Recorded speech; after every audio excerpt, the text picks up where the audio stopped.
We all have heard of the amazing Thrissur Pooram, and if you are a Malayali, you might have even been to the Pooram a couple of times.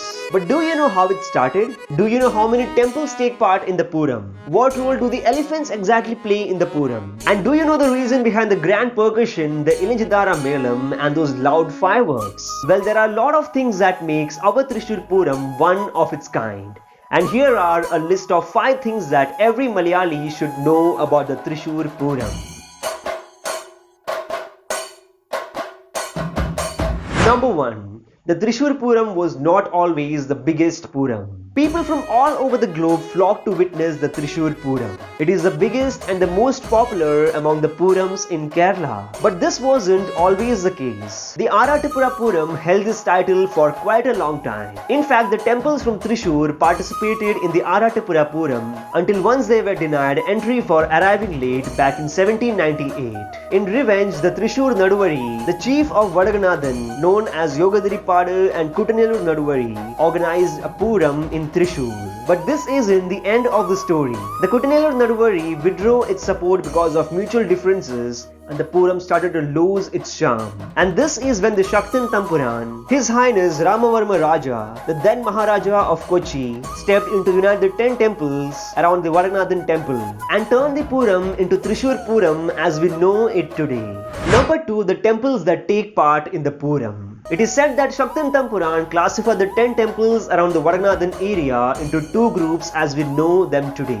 The western group, the Tiruvambadi side, and the eastern group, the Paramekkavu side. The western group consists of Tiruvambadi Sri Krishna Temple, Kanimangalam Shastra Temple, Lalur Bhagwati Temple, Sri Kardeni Temple at Ayyantholu, and Netilakavu Bhagwati Temple. And the eastern group consists of Paramekkavu Bhagwati Temple, Chembakavu Bhagwati Temple, Panamugampalli Shastra Temple, Churakottakavu Bhagwati Temple, and Pookatikara Karamukka Bhagwati Temple.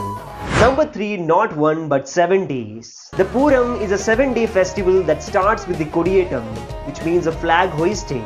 On the 4th day you have got the sample vedikattu, or what we know as a sample fireworks. And on the 6th day you have got major events like Ilinjidara Melam, Madathil Varavu and Kudamatam conducted in and around the Tekkinikadu Maidan. The Ilinjidara Melam starts in the afternoon and lasts for 3 hours. And following this you have got the colourful showdown between the Tiruvambadi side and the Paramekkavu side. 15 elephants on each side with Nettipattam, Alavattam, Venchamaram and Muthukuda. And on the 7th day the festival ends with a bang, the Vedikattu, aka the fireworks. Number 4. New designs every year. You might already know that every year the Chamayam articles, the Nettipattam, Alavattam, Venchamaram and the Muthukuda are made from scratch. But did you know that the Devasam board has a special branch that goes through all these designs every year to ensure that the designs from the past are not repeated? The need for new designs every year means that new articles have to be created every year, and it takes many man-hours to make them. Nearly 10 days to make a Nettipattam and 5 days to make a pair of Alavattam.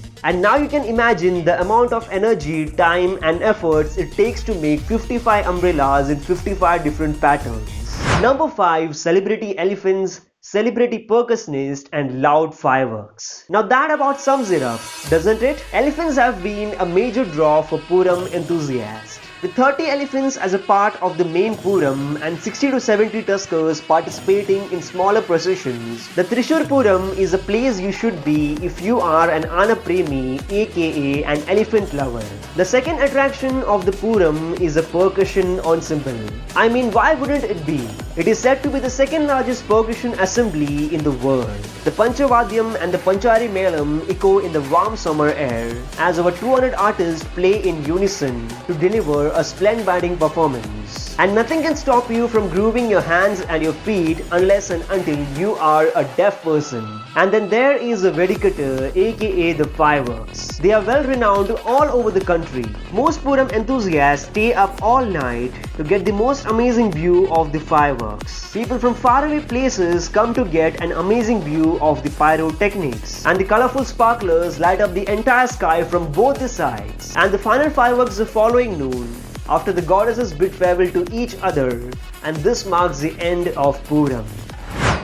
Although Thrissur Pooram is one of its kind, Recently, there have been many controversies surrounding the same. The use of elephants for procession, the diseases that have been surrounding the mass gathering, and the contribution of the Pooram to the sound and air pollution. And there is a group of people who are demanding a ban on Thrissur Pooram. But when we complain, we don't really consider. The Thrissur Pooram marks a celebration of Kerala's cultural diversity as Hindus, Muslims and Christians participate together, breaking all their religious and social barriers to enjoy the grandest temple festival held in the state. And this has been the ultimate aim of all our celebrations, that is to promote peace and harmony and thereby propagate universal brotherhood. And festivals like Thrissur Pooram are the reasons why there are minimal fights happening in the state of Kerala in the name of caste, gender, race or religion. And as a conclusion, I want to say that the greatness of a culture can be found in its festivals, and a nation's culture resides in the hearts and the soul of its people.